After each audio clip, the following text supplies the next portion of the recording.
Hey everybody, it is Spring here, your transformational and fitness coach with Embrace Life Coaching and Fitness. Sit back, relax, just be your normal, comfy self. I am my normal self here, so don't be surprised if I do make a couple errors because, I believe in being yourself, and sometimes we make mistakes, and I'm just starting off, and so hopefully as we go along I will get better and better and better at this whole one shot improv kind of video tactics that I'm trying to learn from the best. But anyway, one of the most commonly questions that I get asked are, um, how do you stay motivated, where do you find motivation, um, and what keeps you, basically it's like, okay, what makes you do what you want to do and what keeps you going. And so I decided that I was going to do this blog real quick, just get it out there, um, and see if it touches you in some way, shape, or form. If it does, please leave a comment below and let me know what you think. I am very new at video stuff, and I had a lot of insecurities about how I look and how I sound and things like that.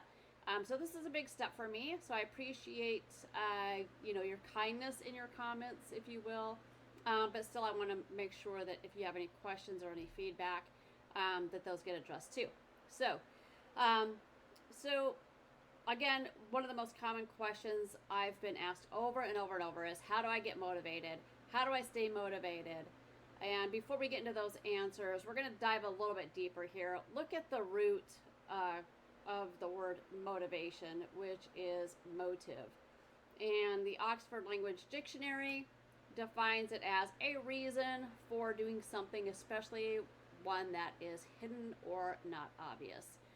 Okay, so that is your motive. Okay, motivation is um, the desire to move towards your goal. It's the wanting of something that's usually it's something better for your life is usually what it is. So perhaps we want to change a behavior such as procrastination, or anxiety, or feelings like anger. We don't want to get angry so easily, or maybe we want to change our thoughts or our health. Perhaps we want to change how we look in a swimsuit. Who doesn't, right? Well, I guess there's some people, but for normal folks, we always know that we can look a little bit better. And so maybe that's our motivation.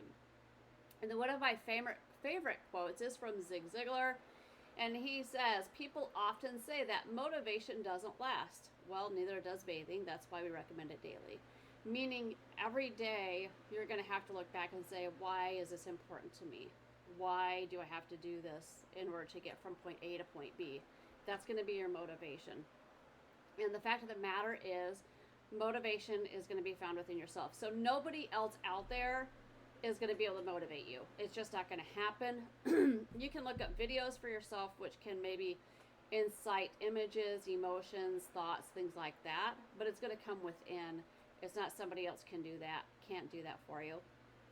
And it is the desire to change something about ourselves or our environment. And making these changes, they can be really hard because we're human. We're creatures of habit. When we start to change things, we start doing things differently, our brain goes back into like the caveman mode where it starts like freaking out and saying, okay, what's happening here? This isn't normal. What's going on? Something's got to be wrong. And so it's just kind of like freaks out, and then we tend to kind of move back to the way we were before. Sometimes you might know this as being like the fight or flight kind of mode for your brain, but that keeps trying to pull us back to what is our comfort zone, if you will, and that's why that happens. And that's why we slide back into our old habits, or maybe junk food comes back into the house. It replaces all those healthy foods that we were committed to changing our bodies with. And instead of picking up the gym bag when we come in and going right back out of the door, because we've decided that we're going to have a more healthy lifestyle, suddenly we just realize that the TV remote's in our hand, and the next series of pick your favorite TV show or series or Netflix or whatever is now on the TV. And then once we get back into that, like once you get back into that mode, you know, you start to relax a little bit. Your brain's like, okay, yeah, this is our familiar, this is our normal, this is cool. And sadly, then you're back to square one. So that's why we need to make sure that every day we kind of revisit it and say, okay, this is why we're doing this, so we can get our brains back into that.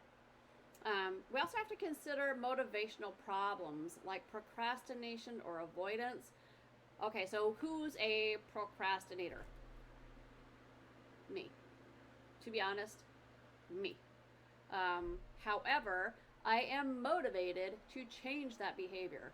I am trying not to be a procrastinator and trying not to be an avoider. So I believe it's Brian Tracy that has a book called Eat That Frog, where you have your list of things that you have to do during the day, and whatever the most thing that you're going to put off the most, that's the one that you should do first, because just get it done, get it out of the way. That way, as the day goes on, you're not getting anxious about it, you're not worrying about it, and then at the end of the day, you're just like, I can do it tomorrow.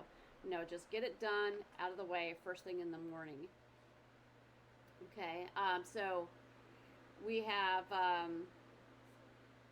our needs, which are our relationships, our environments, and our emotions, and those could obviously play a huge part in whether we procrastinate or avoid what we knowing or avoid doing what we need to achieve our goals.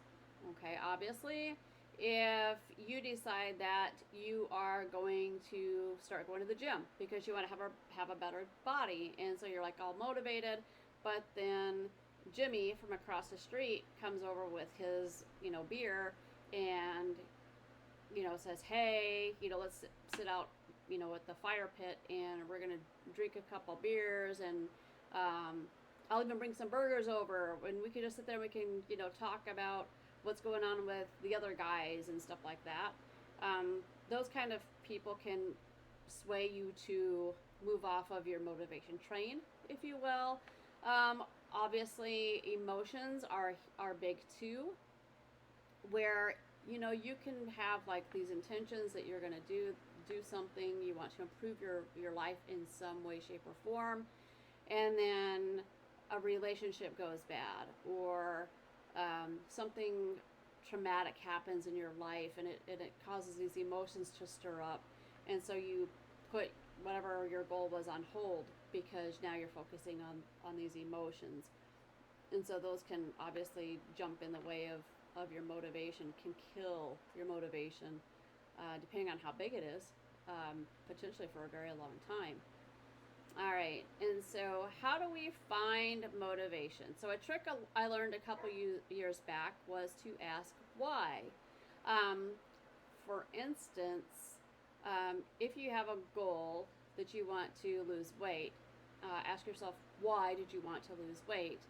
And then you could say, well, because you want to have more energy and feel better. Okay, and then ask yourself, why? Why do you want to have more energy and feel better? And you could come up with a reason that, well, because right now my kids are small, they want me to be able to play with them, and I want to be able to play and run around with them on the playground. And then we ask why. Okay, so why do you want to be able to run around and play with them on the playground? And eventually you may get to a reason such as, well, because I value my family time, and because I know how I felt when my parents played with me, or maybe they couldn't play with you, and that's part of, a part of your life that you were missing. But you just keep asking, and eventually you're going to get to like the real reason of why this is important to you, and what that's going to be your motivation. Okay, so then I'm going to share a couple resources here with you. I am not paid or compensated for any of these. You can do your own research too if you want to, but these are ones that I felt were helpful, and one is Mel Robbins's The 5-Second Rule book, which is based off of her scientific research. She also has a TED Talk on it as well. I believe it's called Don't Screw Yourself, or Stop Screwing Yourself Over. So if you just look up Mel Robbins, and you can even look at Mel Robbins' video, 5-second rule. She did a TED talk. But she does give some great examples of how to basically get off your butt by doing the 5, 4, 3, 2, 1 and just doing it. And who gives a crap how you feel, because that is just a feeling. Feelings are flight. They're here and they're gone. And then Brendan Burchard's book, Motivational Manifesto. It's a great book. I hope you check that out. He had a hard time getting that one published, but it's one of his 6 on the bestsellers list, and it's a great book. Tony Robbins also has a video that was done from the Unleash the Power Within seminar. It's a weekend seminar that he does. I believe it's 4 days, his Unleash the Power Within. You can check out his website for that. I'm going to share the link with here for this one decision will change everything. And then looking at your health and eating habits, because those do change and impact your mood, energy, your health of your brain. It actually does impact whether or not you will go and do what you want to do, or if you just don't have the energy, you're tired, and now you're unmotivated because of those kind of things. So I'll share that video too. I'm really, really glad that you decided to come and check out the blog. It's going to just keep getting better and better and better. So I hope you subscribe or stay up to date here with us. And if you have any suggestions, if you have questions, please get those over to me. Use the contact box or shoot me an email at, you could just do it at support@embracelifecoachingandfitness.com, and I will get back to you. But thank you again so much for tuning in, and I hope to see you in the future. Take care. Bye-bye.